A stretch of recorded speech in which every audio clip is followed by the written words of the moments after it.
Good morning. Good morning. Today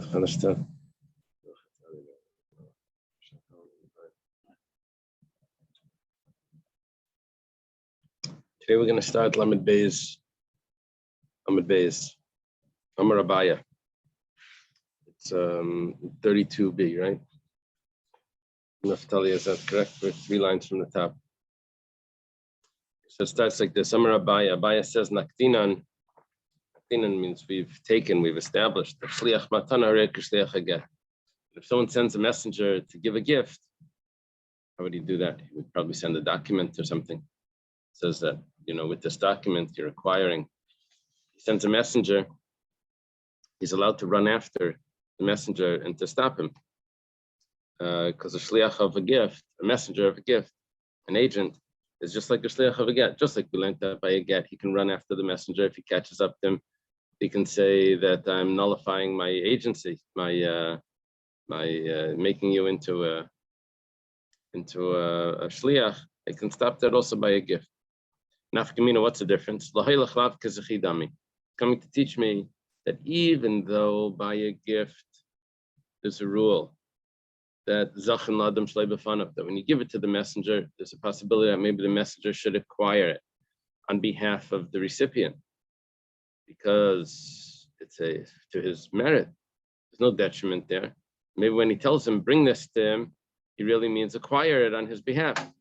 Coming to teach us that that's not so. When he says bring it, he means bring it, and it doesn't become the recipient's until it actually reaches him, and therefore he can chase after him and stop it. Ravina Ashkechela Rav Nachman bar Yitzchak, the Tali V'Koi B'Ibrid Dasha. Ravina found Rav Nachman bar Yitzchak that was leaning and standing on the bridge. And he asked him, maybe it means Rav Nachman bar Yitzchak was asking, or how do they say it over there? They were asking him. He was asking.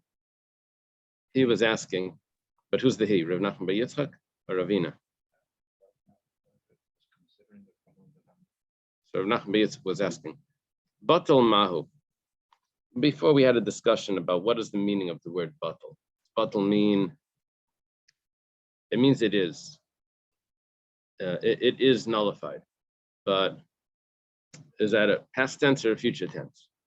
Now, in order for this to work, it has to be a future tense.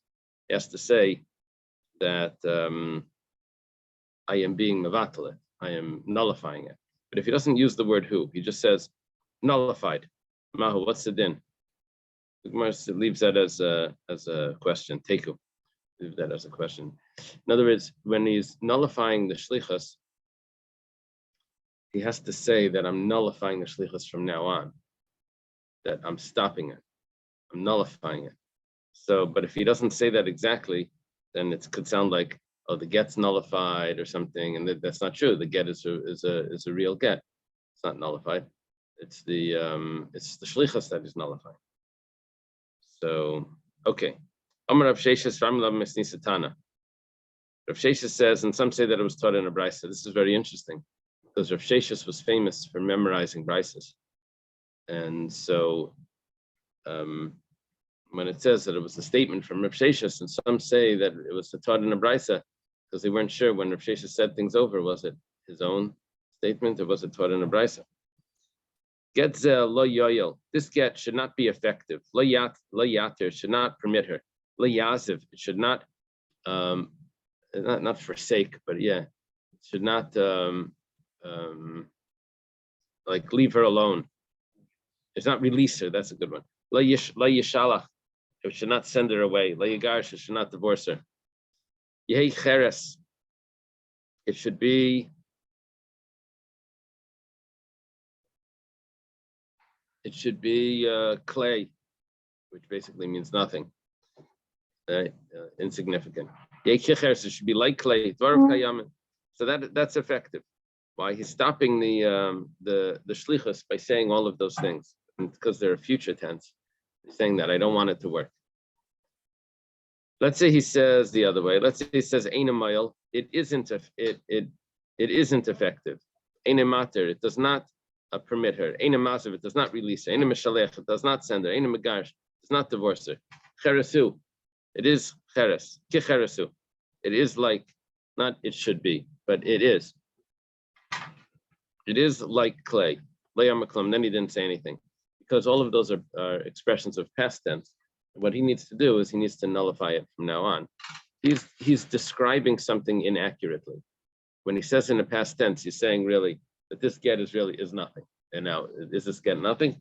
No, this get exists. What he's supposed to be doing is he's saying that from now on, he doesn't want.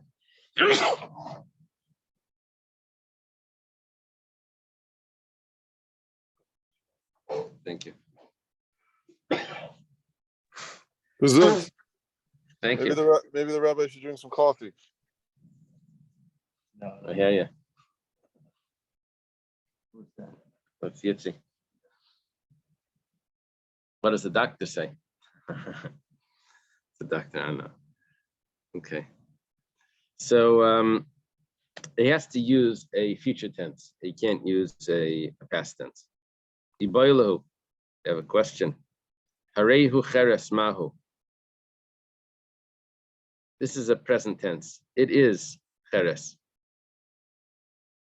Amali Ravina l'Ravacha breid Rava. Ravina says to Ravacha breid Rava. Amila Ravacha breid Rava l'Ravashi. Some say that it was said by Ravacha, the son of Rava, to Ravashi. Maishna me'ariu ektish ariu hefker. What's the difference? That should work. If someone says that this is hektish, even though he's not saying this should be hektish, but it becomes hektish. So too, if he says this is like clay, and this is clay, so then it's the same thing. Or if he says this is ownerless, it should work as long as it's not a past tense. Okay.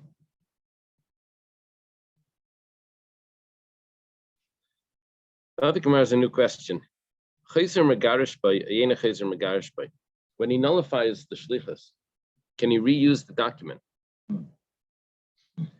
He got rid of this the shliach. He says, I don't want you to. I sent you to divorce my wife. I'm canceling it from here onward. I'm canceling that agency, and now you can't divorce her. Well, can he take the document back and then use it again with a different agent? Can he reuse the document? Rav Nachman says, yeah, you can reuse that document, and you can send it with someone else. Rav Sheshes says, no, you can't. You've nullified it. You can't reuse it. The halacha is kavasei Rav Nachman. The halacha is like Rav Nachman. The Gemara is a little surprised. According to Rav Nachman, you can reuse the get. But we've established silchus of kavasei Rabbi Yochanan damar chezeres. If a person gives a woman money, he says, with this money you should be betrothed to me after 30 days. He doesn't say from now. He says after 30 days you should be betrothed to me. Well, sometime during those 30 days, she says, I'm out of here. I changed my mind. I don't want, the woman's intention is very important. But if the woman backs out, so since it wasn't effective, so it nullifies not just an agency, but it nullifies the actual marriage. So you see, by the get, we were questioning, does it nullify the agency or does it nullify the actual get? So over here also, we're seeing that it nullifies the actual betrothal, not just an agency, even when the husband himself told it to her, even without using an agent. The difference is we spoke before about like the get participation was different than the agency.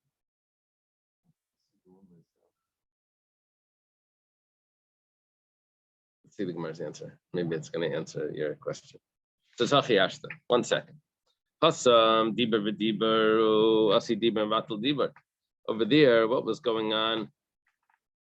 She said, I agree. And then she said, I don't agree. So whatever she said before, she nullifies now with what she says now. But Hacham,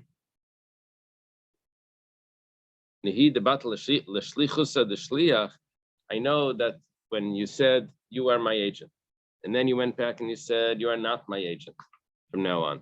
So I know you nullified the shliach, but kita gufei mikabatal, did you nullify the actual get? Let's take a look at like this. If he decides now to reuse that same money and to give it to her again, same girl, yeah. So he could use that money and give it to her again.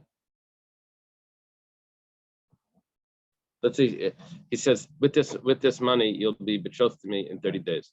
So she says, she changes her mind after 29 days. She says, I thought about it.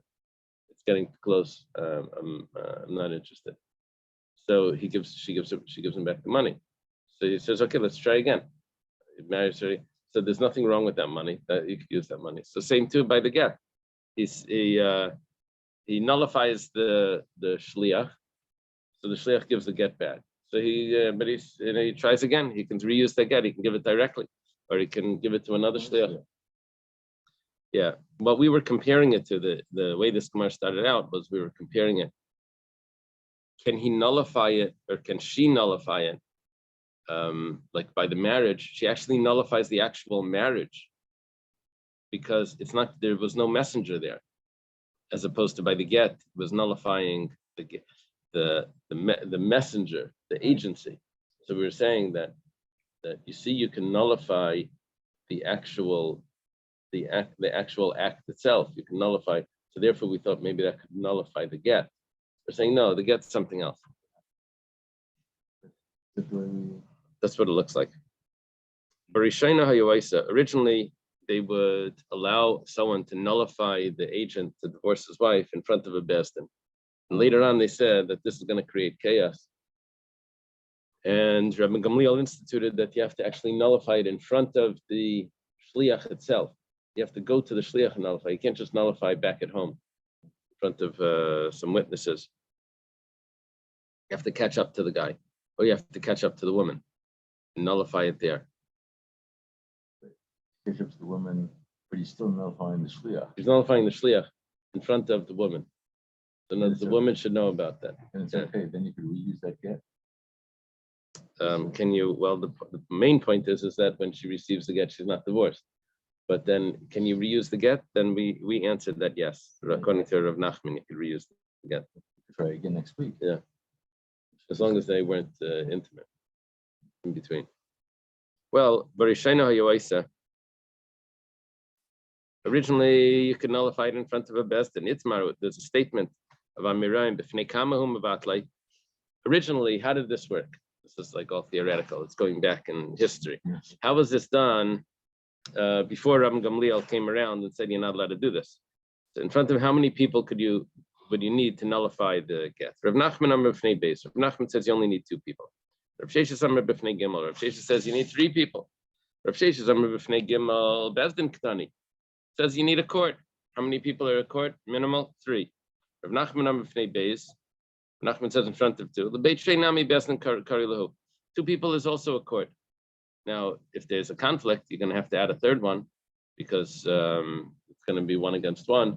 So 2 people is enough. I know you need 3 for monetary matters, but for other things, you just need the name of in front of a court. 2 people could do that same function. Amar Rav Nachman says, "Mina aminallah." How do I know this? The Tanan, it was taught in the Mishnah. If someone wants to make a pruzbal, that means a loan, a document that when the Shemitah comes, he's not going to be able to collect this money. So he hands the debt, the lender hands the debt over to the court and tells them that they could collect. And they collect it on his behalf, which means that he's actually using a beis din. So he says, I'm handing over the debt in front of you. And he says, Pliny u Pliny. Pliny is like John Doe, so-and-so and so-and-so. The Dayanim in such and such a place. How many people did he mention? So-and-so and so-and-so. He only mentioned 2. See, and that's a beis din. So Rav Nachman is saying, I have an actual Mishnah that describes a beis din with only 2 people. Rav Sheshes, what does he say about this? He says,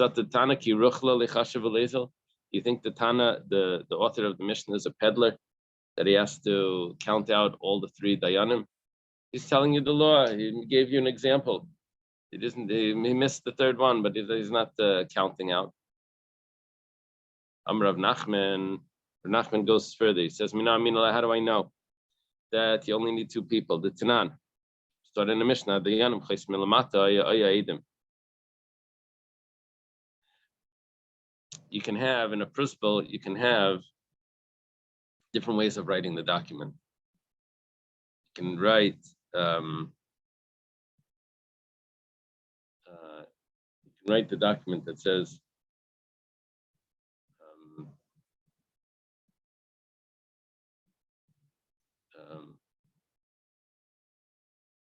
We sat as a Besdin, and in front of us came so and so, and gave us the debt, the collect, whatever. It could, in other words, the initial words could start off with the Besdin, or they could initially start off with, "We are recording here a testimony that was given to us." It could start off as a Besdin document. It could start off as a witness document. Whatever the case is, it says that however you do it, on the bottom you could sign either a Besdin as a Besdin, the Dayanim, or the witnesses. It could be a document like a court document where the Besdin would sign, or it could be a document that was signed by the witnesses, and we testify what took place. Witnesses testify what took place. Well, now Rav Nachman says from this, "My love, Dayanim dum yedeidim." It says it could be if they're signing. Could be the judges are signing or the witnesses signing. So that means that there's a similarity. See, you only need two judges to sign. See, you can have a Besdin of just two people. Rav Sheshes says, "Midi area." Is that are you actually grabbing some proof here that's substantial? Hakadisa v'akadisa. How do you know that because it says that the Dayanim could sign or the Edom could sign, that both of them are only two? Maybe when Dayanim judges sign, it's three people. When the witnesses sign, it's two people. How do you know that it's automatically two just because he said that you can do either or? Then why do you have to say both?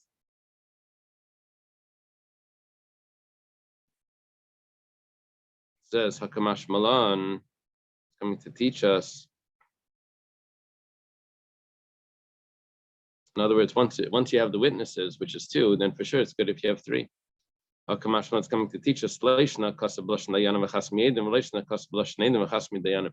doesn't matter how the document was written; it could be signed by witnesses or by judges. Which means like this: it could be that the document says, "We sat as a Besdin, and in front of us came so and so and gave over his debts to the court."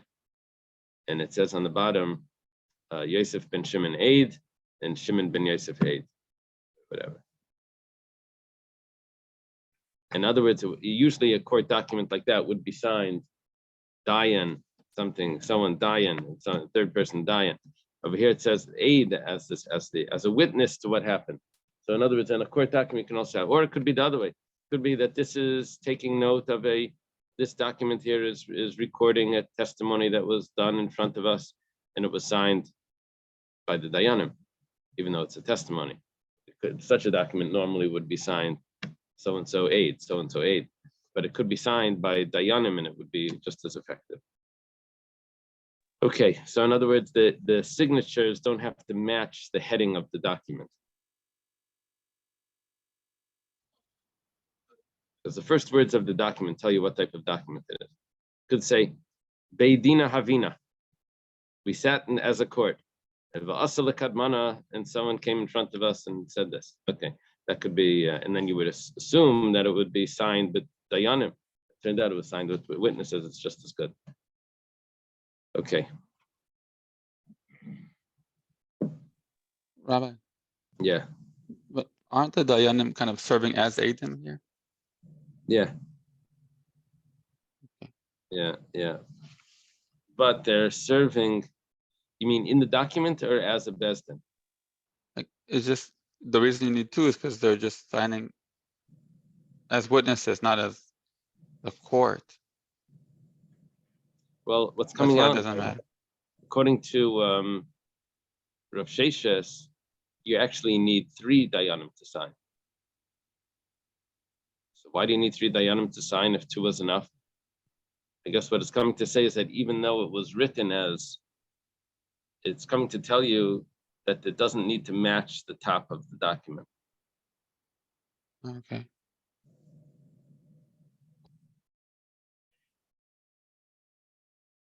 Yes, so. They don't use, like, not that-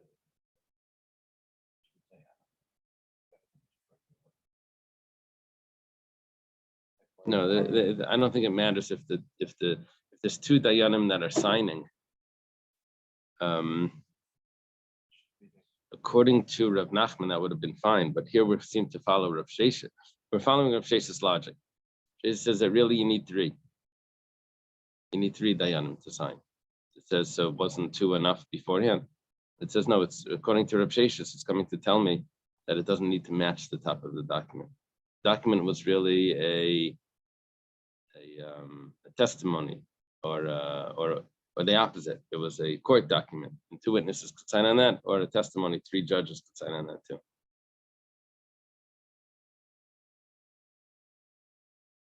Okay.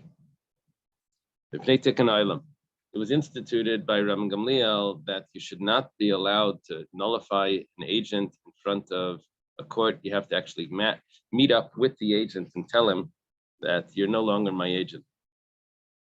And they instituted this because of Tikkun Olam as a benefit to the world. Something. How do you translate Tikkun Olam?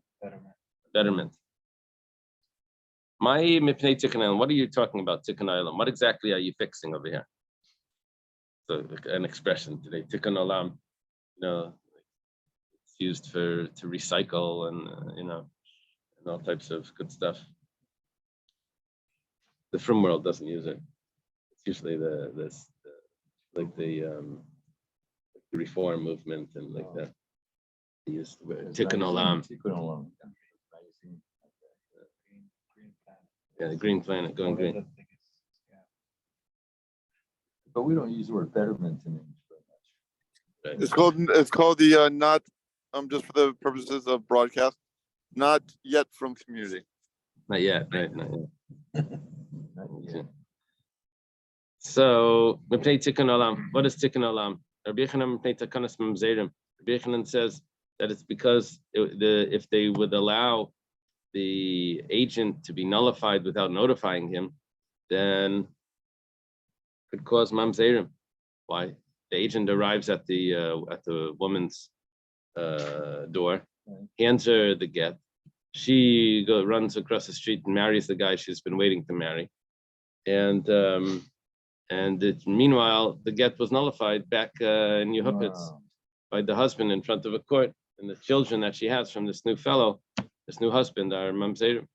Rish Lakish says no. If a husband is going to be allowed to nullify a get whenever he wants, so he's going to make his wife crazy. So all he wants to do after that divorce was, she took too much money from him. He said he's gonna take revenge, and so he just keeps her as a guna, as a tied woman, and that she can't get married. And how does he do that? Well, every time he gives a get, he just runs to three people and he says, "I'm nullifying it." And he just messes up her life every time. Rabbi Yochanan, let's go back to explain Rabbi Yochanan. Rabbi Yochanan says it was because of the mamzerim. Savalak Rav Nachman. He holds like Rav Nachman, the Amar Mipnei Shnayim, that really you only need two people. We had a machlekes before, Rav Nachman, Rav Sheshes. How many people do you need? Would you need back before Rabban Gamliel's days to nullify a get in front of? Rav Nachman said two. Rav Sheshes said three. So Rabbi Yochanan is following Rav Nachman. Yeah, I can remember this because there's two nuns and a ches. Yeah, Rabbi Yochanan and Rav Nachman. So he says that you only need two people, and therefore the wife is not going to hear about it because two people is not enough. What's a crowd? Three people a crowd. What is it? Two's company and three's a crowd. So it's not going to be the rumor is not going to spread around the same way. She's not going to hear that she's not really divorced. She's going to think that she's divorced because there was only two people there when he nullified it. She never heard about it. She doesn't know. She goes, she gets married. The children will be mamzerim. Rish Lakish says no.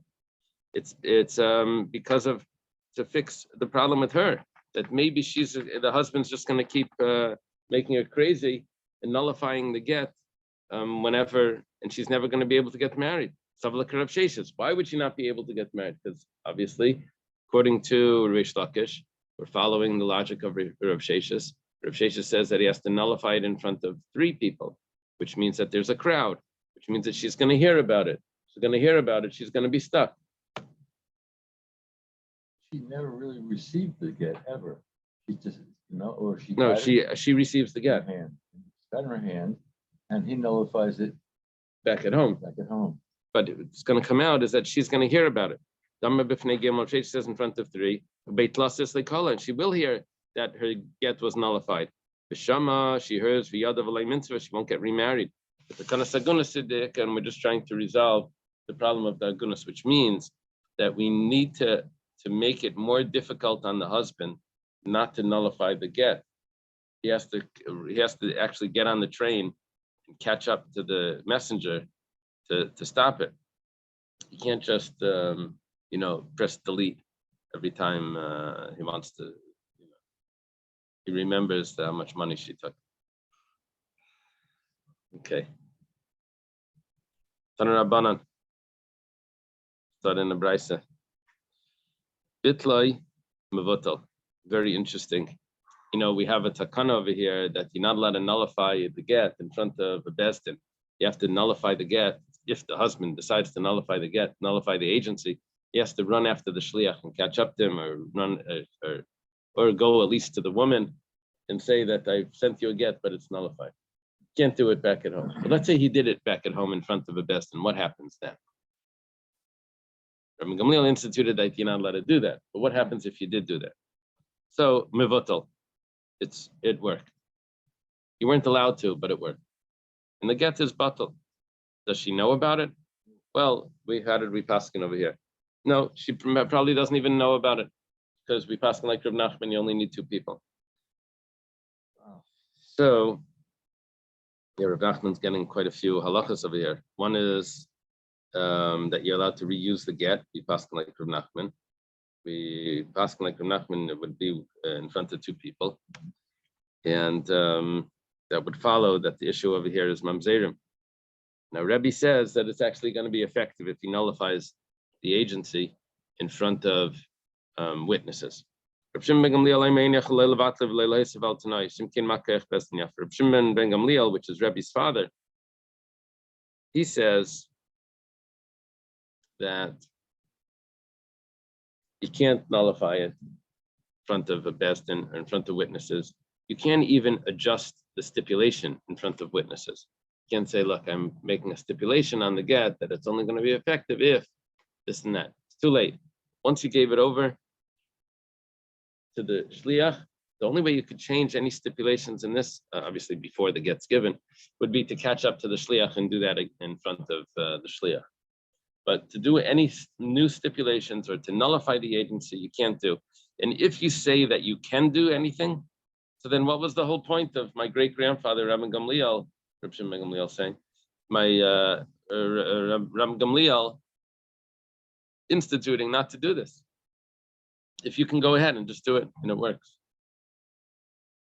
Basically anything that's b'di'evet going to be effective, everyone's gonna do it. It says, you say that you're not allowed to speed, you're not allowed to go over 65, but you only get a ticket if you go 75. So everyone goes to 74, So that's, if you can get away with it, you're going to get away. Then people will do everything but the evid. So what was the whole point? Okay. Like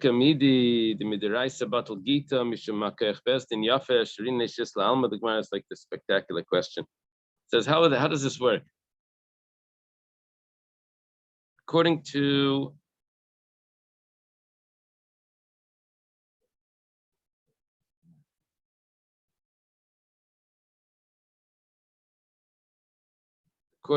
Reb Shimon ben Gamliel.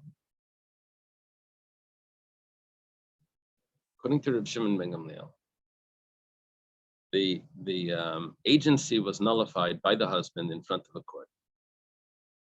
Now, is the get a good get? Right now. So on a biblical level, the get was nullified because the husband nullified the agency in front of the court. On a rabbinic level, Reb Shimon ben Gamliel explains that his great-grandfather, Rabbi Gamliel, said that you can't nullify it in front of a court, which means that the get is, yes, a good get. Now, 1 second. Is she divorced or is she not divorced? According to the rabbinic enactment, she's divorced. The rabbis say that she's divorced. According to, on a biblical level, she's still married. So the Gemara asks like this. Is it possible? Is there anything that midday raisa the get is batal, which means she's still married? Because of the rabbis making this enactment, we're allowing a married woman to get remarried by saying the get is good. The rabbis said the get is good because it was only nullified in front of, it's like reversed than what you think. It was nullified in front of a court that's not effective, which means the get, according to the rabbis, is yes a good get, which means she is divorced. She's got it. She's got it. So how is it that the rabbis are allowing a woman to get married, and the Torah says that she's not allowed to get married because she's still married? The Gemara says, "What are you worried about?" Yes, that's how it works. Called the Mekadesh, Adaita the Rabbanan Mekadesh, Rafkin Rabbanan Kiddushim Minay.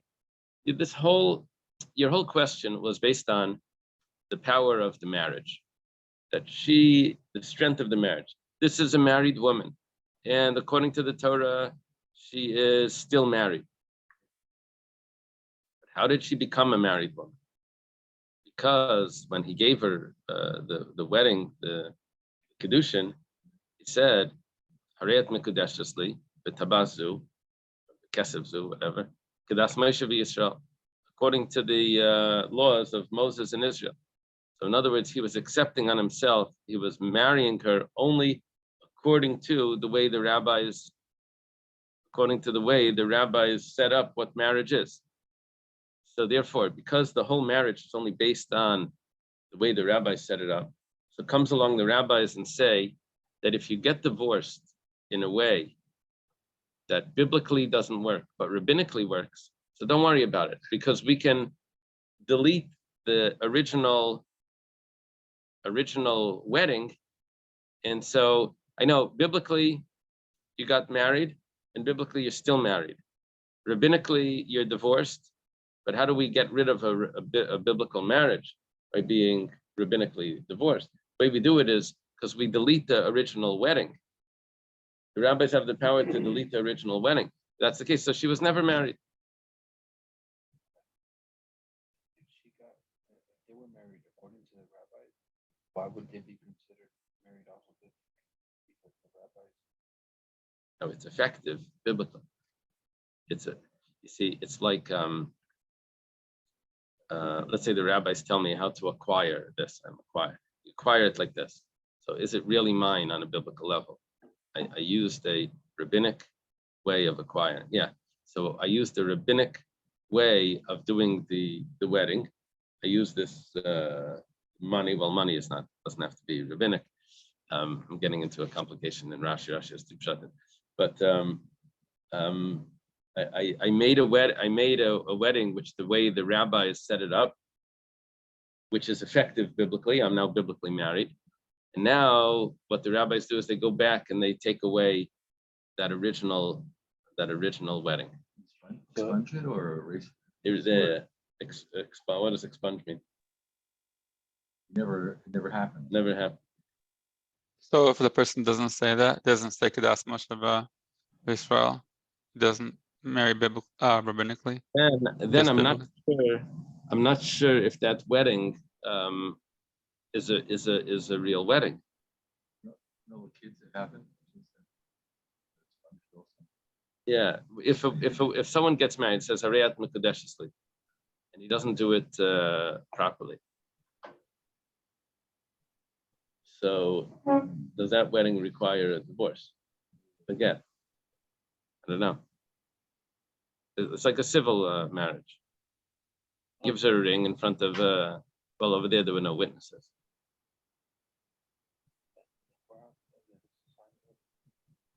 Wait, So they get married to the rabbi's orders, and then the count's will be agreed, and then the divorce will be the same. Like, the divorce to the rabbi's orders, and they'll be divorced to the Yeah. Yeah, but they're getting divorced. Problem is, if the divorce only works rabbinically and it clearly doesn't work biblically, so then the way it has to work is that they have to delete the original wedding in order for this to be effective. That's what we're saying. That's what we're saying here. Yeah. Yeah. You know, remember there was a political use of this in a case in Israel, where there were some people, some children that were mamzerim. Right. Because of the first marriage, there was never a divorce. And then the woman got remarried without getting a divorce and had children. And some of the rabbis said, well, we can use this Gemara, and what we can do is we can do a rabbinic divorce, which will retroactively annul the first wedding. So now the second wedding was the real wedding. She was never married. She never needed a divorce. The kids by the second wedding are not, without this trick. Because of, yeah, without the trick, they would have been mamzerim, but with the trick, the whole first wedding disappears, and now the second wedding was the real wedding. The kids are fine. That case, the kids from the first wedding. We're just Out yeah, of marriage. yeah, out of marriage. Yeah. This principle was also cited several years ago when the Rabbanim wanted to nullify certain conversions. Uh-huh. Say, if it turned, there was a position that if it turns out that he or she did not have appropriate intention at the time, Right. they Uh-huh. say, well, I never really meant it, I just wanted to marry so-and-so. Uh-huh. Then they went back and wanted to go back and undo it. And I think ultimately the Rabbanut decided they couldn't do that. Right. Right. This is something unique to the marriage that they can undo. And this is all about mamzering. Right. That's the whole tikkun here is mamzering. Well, over here we're not discussing. The Gemara is not discussing mamzerim.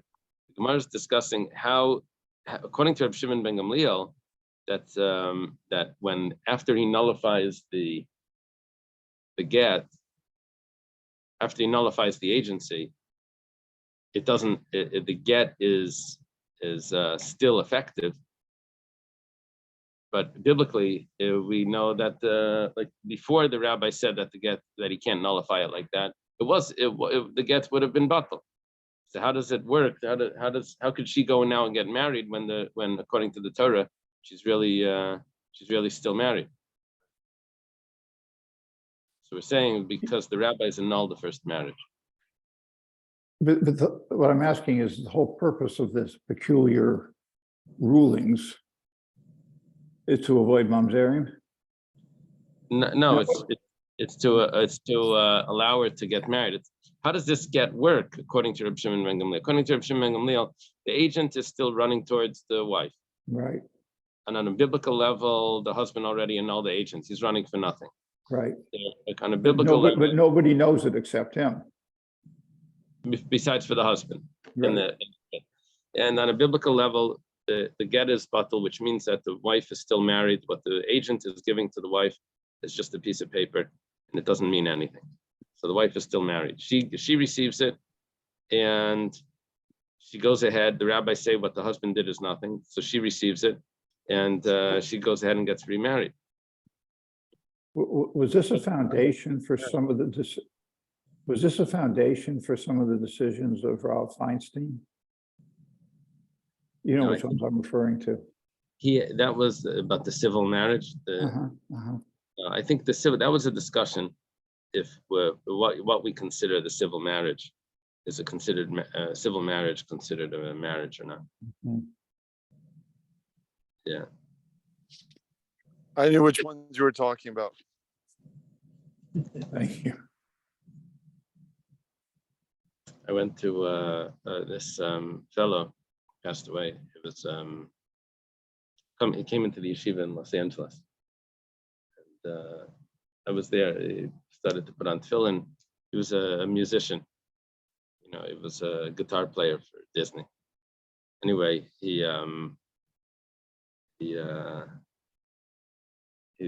wanted to buy a pair of tefillin or something. Anyway, he says, I said, were you ever married? He said, yeah, I was married, but I'm divorced. They said, oh, well, really, you should wear a talis if you're married and divorced. Anyway, we go to the store. So we're going to pick out a talis. I went with him. And in the store, we're talking. He says, oh, she wasn't Jewish. I'm like, oh, she wasn't Jewish. You don't need a talis. You were never married. She was... Anyway, his last name was Weiss. He was a Jewish guy. But he said, oh, I wish the court would accept that ruling, you know.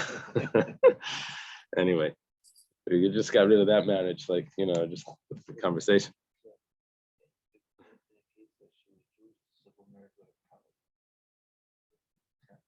So when it comes to a civil marriage, there was no like religious marriage, religious ceremony.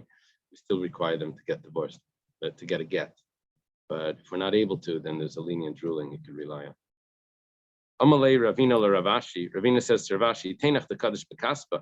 The way the Gemara is understanding this right now is that how do they annul the original wedding? What they do is they say that the money that you gave was hefker.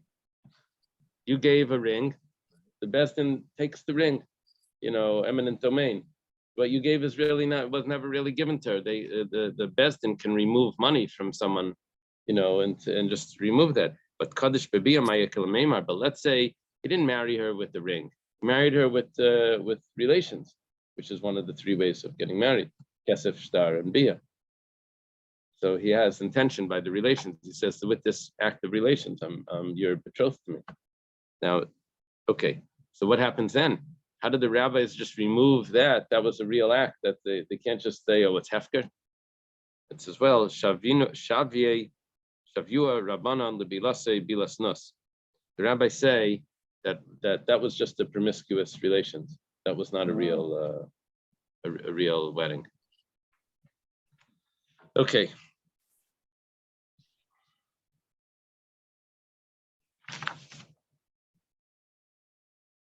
I'm gonna rush through to turn the page. So Lady is gonna teach tomorrow. I'll start from over there. It goes like this. Tan Rabbanan. Amala Sar, if someone says to 10 people, Kisvu get lishti. Write a get for my wife. Now, when it comes to nullifying that agency, does he have to nullify all 10? Does he have to nullify just one of them? So Rebbe holds that you can nullify just one of them, and that's good enough. You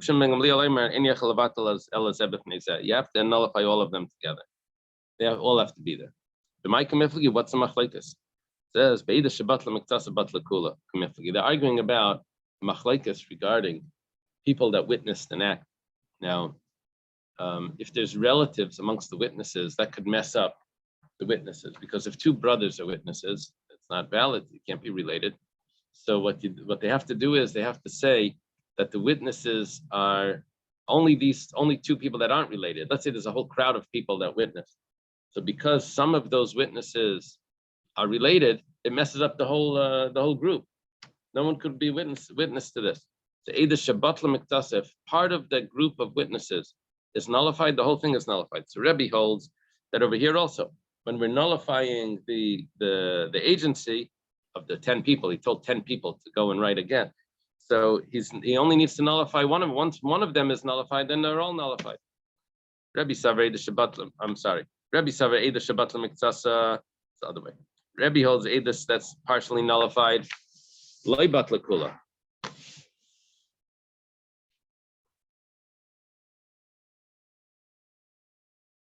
It's not nullified. It's not a problem. Oh, so what happens is like this. What happens is like this. See, who said that you have to nullify it in front of all the witnesses? That was Rabban Gamliel. Now, if it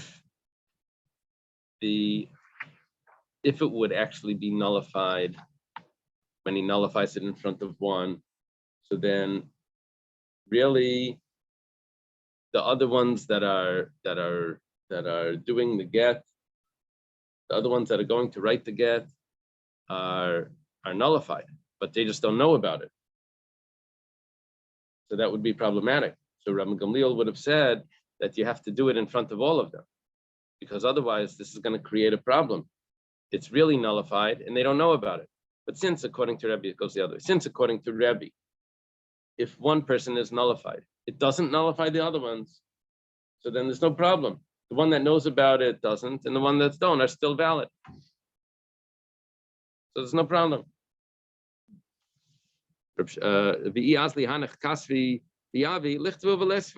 other ones go and write the get, it's still a kosher get, because nullifying one of them didn't nullify the other 9. So it's perfectly fine. Reb Shimon Gamliel says, he nullified one, he nullified all of them.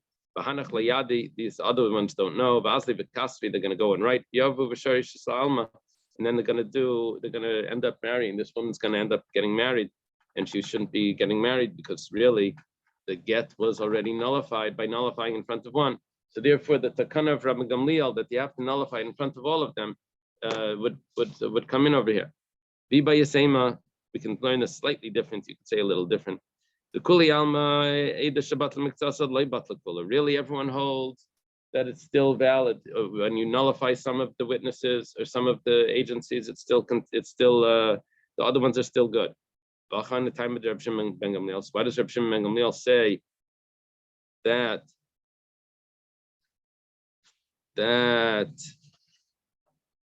you need to nullify it in front of all of them?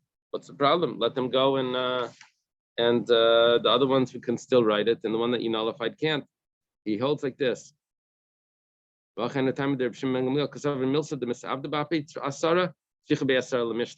Anything that was done in front of 10 people needs 10 people to remove it. So it's instead of saying that what he really means is that it wasn't even nullified in front of that person. You see, the first way of learning, the one he nullified in front of, okay, was nullified. But the other ones, the ones that he nullified it in front of this one person, and he nullified in front of that person, the other ones don't know that it was nullified. It becomes problematic. So it was a gzeira. And now he's saying that it actually doesn't even work at all, because you really need to have all 10 people there to be able to nullify it. Because it was done in front of the messenger, was created in front of 10 people. To nullify it also requires 10 people to nullify it. Okay, let's leave it over here. Chodesh Tov. Have a good day, everyone.